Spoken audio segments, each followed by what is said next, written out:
Hello friends, welcome to my channel, myself Parag Dambulkar. In last videos, we have seen different terminologies in CUDA.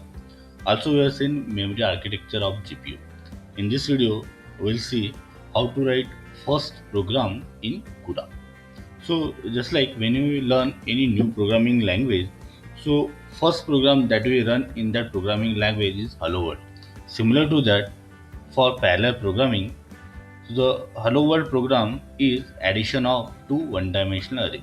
The reason behind to take this problem statement as a hello world program is this. Suppose you are adding two arrays. Suppose this is the two arrays.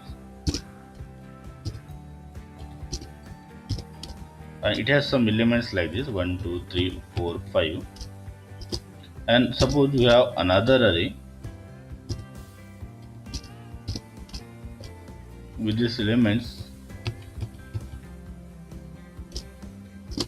Now see, when you add two arrays, we add 1 with 2. Then we add 2 and 3. Then we add 3 and 4. If we apply for loop, so it goes iteration by iteration. In the sense, in the first iteration, it will add 1 with 2. In next iteration, it will add 2 and 3. In next iteration, it will add 3 and 4. So that is a sequential one. Now, when see, suppose there are 5 elements in this array, so it will take around 5 unit time. But see, addition of 1 and 2 is not related to the addition of 2 and 3. Addition of 2 and 3 is not related to the addition of 4 and 5. All these additions are independent. So instead of doing these additions one after another, we can perform this addition simultaneously. So we can divide the task into the subtasks and we will allocate threads for that. So one thread can perform addition of 1 and 2. At the same time, another thread can perform addition of 2 and 3. At the same time, third thread can perform addition of 3 and 4. So if we do that, we will require only 1 unit time. And that is the advantage of having multi-threading.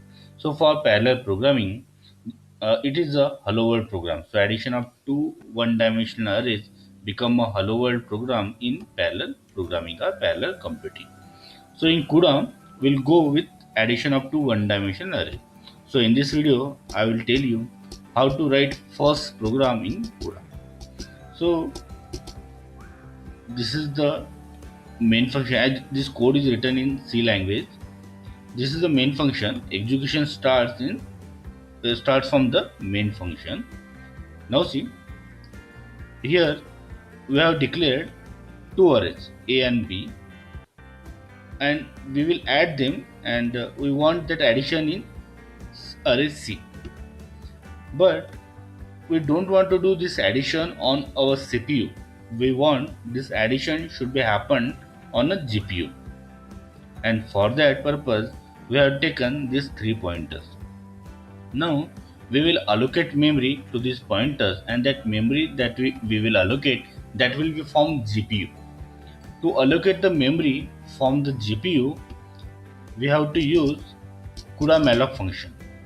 CUDA-malloc function is a function from the CUDA library, and to use this function we have to include CUDA.h. This header file we have to use. Now see, in CUDA-malloc function, it accepts these two parameters, the pointers to which we want to allocate the memory and how much memory we want to allocate. So in this case, as the array size is 6, we are allocating this much memory, 6 into size of int. And D is a pointer, and again we are providing address of pointer, that is the address of address. That's why we are recasting it to the void star star, that is a pointer to pointer or address to address. So CUDA-malloc is a function which is used to allocate the memory to the pointers or variable, and from where memory is allocated, from global memory of GPU. So that is a CUDA-malloc. So we have allocated global memory, we have allocated memory to D, E and F. Now we will take those inputs from the user. So we'll save first array in A, we'll save second array in B. Otherwise, we can allocate arrays from this program only. So instead of taking input from the user, here only we can allocate the elements of array. Okay. So now by these statements we have first array in A, second array in B. But we have to do addition on GPU. So we have to copy array A in D, then we have to copy array B in E. We'll perform this addition, so we'll get result in F, and after that we'll copy again this result from F to C. So see, to copy array from A to D, we have to use CUDA memcpy function. CUDA memcpy is a function. It accepts four parameters. First is a destination, second is a source, then how much memory, how much values from that particular memory we want to copy, and fourth is the constant. Now see, our destination is D, as we are copying from A to D. D is our destination, A is a source, this much memory we want to copy, that's why 6 into size of int. Then now we are copying from host to device, that means we are copying from CPU to GPU. We are copying from CPU to GPU, that is we are copying from host to device. So we have to mention this constant, CUDA memcpy host to device. In the same way, we have to copy B to E. So E is a destination, B is a source, then this much memory we have to copy, and this constant for mentioning we are copying from host to device. Okay, so we have by these steps, by these instructions, we have copied array A to D and we have copied array B to E. Now we will write one function for the array addition and we'll pass some arguments. So for that, one function is written here, array add function. It will accept those parameters and this is the body for this particular function. Now see, we want to execute this function on a GPU. So for that we have mentioned this keyword underscore underscore global underscore underscore. It informs compiler that this function should be executed on a GPU, not on CPU. Again, one thing if you observe, normally we call any function like this. So here we write the parameters. At the end we provide semicolon and here we write some parameters. But in this case you will find some different thing is there, that is a triple angular bracket. And there are two things mentioned there like this. So here first thing that we have provided, we have written in triple angular bracket that 6 is the number of blocks. What is block and what is threads, that already we have seen in last video. So 6 is a number of blocks, means we are mentioning 6 number of blocks, and that another field, there is a 1. 1 is number of threads per block. So 1 is number of threads per block and 6 is the total number of blocks. So that's why our total threads become 6 into 1, that is 6. So total there are 6 threads. Okay, so we are mentioning it in triple angular bracket. So when 6 threads are launched, each thread is calling array add function. So 6 threads simultaneously they are calling array add function. Now again we are moving to this program. So see, this function will be called, but 6 threads they are calling this function. So control will jump to this function. Now see, all 6 threads they are executing this function. So first thread will execute from this to this. At the same time, second thread will execute from this to this. At the same time, third thread will execute from this to this. Now see, these threads have some ID. So it has two types of ID. One is a block ID and another is a thread ID. Now see, we have created 6 blocks and their IDs are from 0 to n minus 1. So that's why their IDs are from 0 to n minus 1, that is 5. We have total 6 blocks, that's why their block IDs are from 0 to 5. Now in each block we have created only one thread, so that's why its thread ID is 0. If there is one more thread, so it might have thread ID 1, but as there is only one thread, it has ID 0. Again in this block there is only one thread, that's why thread ID 0. Again in this block there is only one thread, that's why thread ID 0. Likewise. Now see, if you observe this, if I ask you how to distinguish these threads, see, if I ask, tell me the thread which has the thread ID 0. So you will tell all the threads have the same thread ID, that is 0. But if I ask, tell the thread which has the block ID 1. So only this is the thread which has the block ID 1. If I ask, what is the thread or which is the thread which has block ID 4. So you will tell this is the thread with a block ID 4. So all these threads can be distinguished by block ID, not by thread ID. So and again for array that their indices start from 0 to n minus 1. So we will take advantage of that. Now see, when all the threads are running simultaneously from this to this, what will make this thread will perform addition of a of 0 and b of 0. This thread will perform addition of a of 1, b of 1. This thread will perform addition of a of 2 and b of 2. Now see, here we are calling by call by reference. So when we are calling it, so here we have pass parameter def and we are calling by call by reference. So this means x is just another name for d, y is just another name for e, and z is just another name for f. So whatever the operations we perform on x and y and z, so same operations will get reflected in def as we are call by reference. Now see what we are doing. When threads are running from this to this, we are taking their ID. This is a keyword in CUDA. So block idx.x, it returns the block ID. In the same way, thread idx.x returns the thread ID. Why it is mentioned .x, that we'll see in next videos. So keep in mind, block idx.x returns block ID, while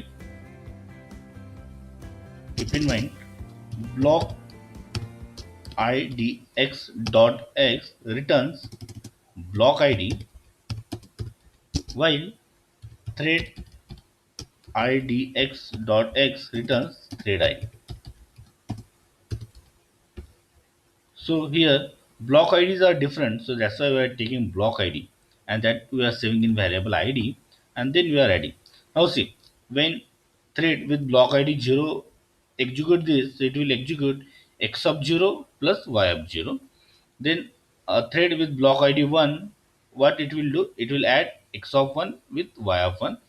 Thread with block ID 2, it will add x of 2 and y of 2. And that addition x of 0 plus y of 0 will be saved in z of 0. X of 1 and y of 1 will be saved in z of 1. But z means what? Z is another name for f. Means all this addition is done on f. So we get all result in f. So we got addition of these two arrays in F. So but we have done this addition on GPU. F is a GPU variable. GPU variable in the sense is memory allocated from the GPU. Now we want to print these values in our main function, but we cannot access directly F as it is F is a GPU variable. We have to copy contents of F into the CPU variable, and for that we have declared array C. So our result is now in F. Now we will copy it to C. So for that, again we will call CUDA mem cpy. So already here we have used CUDA mem cpy, but at that time we have used it to copy A to D and to copy B to E. Here we will use CUDA mem cpy to copy F to C. Now see, again it has 4 parameters. Destination, that is our C. Source is a F. This is size of memory that we want to copy. And now observe this.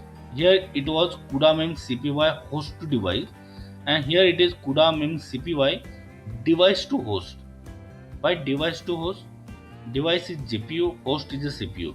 Here we are copying from GPU to CPU. Here we are copying from GPU to CPU. That means we are copying from device to host, and that's why we have to mention this constant. CUDA means CPY device to host. So when this statement is executed, we got result in C. Now as we got this result in C, we are printing it by using for loop. So that will be printed on a screen, and afterwards when we have done with everything, we are freeing the memory that was allocated to DF. So we have allocated the global memory of GPU to the pointers DF. We are freeing that.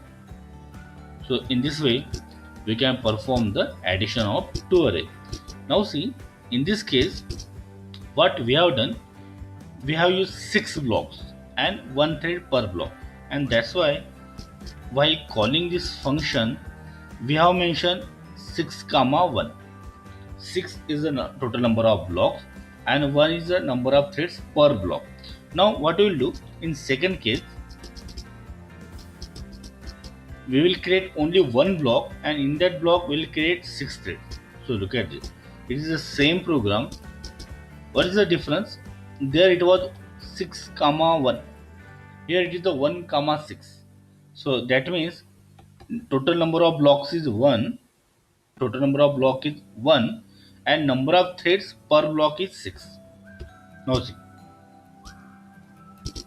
total number of block is single only one, so its block ID will be 0 and number of threads are 6. Now see, that all this ID starts from 0 to n minus 1. As there is only one block, that's ID will be 0, and there are total 6 threads, that's why their IDs will be from 0 to 5. Now see, again same question I ask. If I ask you what is the thread or which is the thread which has block ID 0, so in this case all the threads they have block ID 0, so we cannot distinguish this thread. Now if I ask what is the thread which has the thread ID 1, so you can tell this is the thread with the thread ID 1. If I ask what is the thread or which is the thread which has thread ID 4, so this is the thread with thread ID 4. So we can distinguish here by using thread ID. So in previous example we have used thread ID to distinguish this thread. Here we are using thread ID. So here we are mentioning thread idx.x, which returns the thread ID, and that will be saved here in this ID. So difference between this above program and this program is, there we have used block idx.x, and in this program we are using thread idx.x. Now we will see third case. In third case, we have created two blocks, and in each block there are three threads. So see, when we are calling this, when we are calling this function, so here it is a two blocks and three threads per block. 2 is the number of blocks, that means there are two blocks, and in each block there are three threads. Now see, so what will the block ID? Block ID is from 0 to n minus 1. So as there are only two blocks, so block ID will be from 0 to 1. And what will the thread ID? So in this block, thread ID will be 0, 1, 2.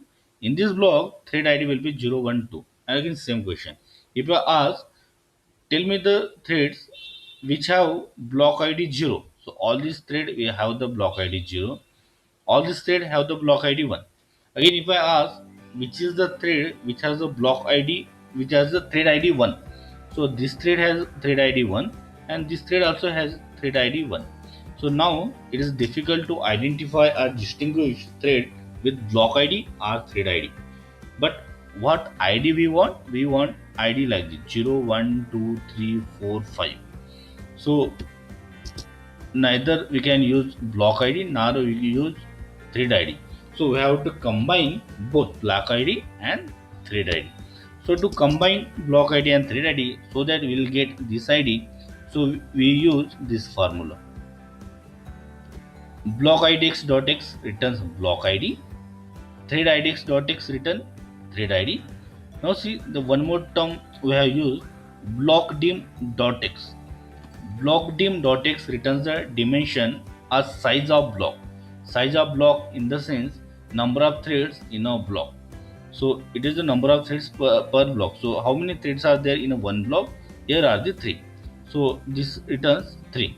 Now see, when we have to calculate this ID for this, so block ID is 0 into block dim. So block dim is 3 and thread ID is 0. So 0 into 3 plus 0, that is 0.